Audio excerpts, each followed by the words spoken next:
ঝালকাঠি আইনজীবী সমিতির অ্যাডভোকেট শামীম হোসেন জয় আর নেই।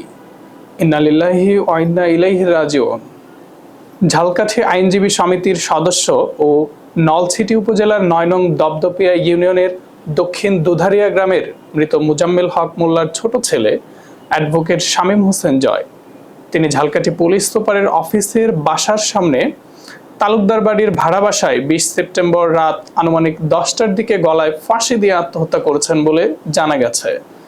স্থানীয়রা জানান, অ্যাডভোকেট শামীম হোসেন জয় একজন শান্ত ও ভদ্র প্রকৃতির মানুষ ছিলেন।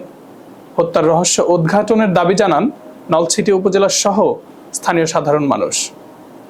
বিজ্ঞ আইনজীবীর এমন মৃত্যুতে গোটা ঝালকাঠি জেলায় শোকের ছায়া নেমে এসেছে। ঝালকাঠি সদর থানার পুলিশ জানান, হত্যার রহস্য উদ্ঘাটনে কাজ করছে প্রশাসন।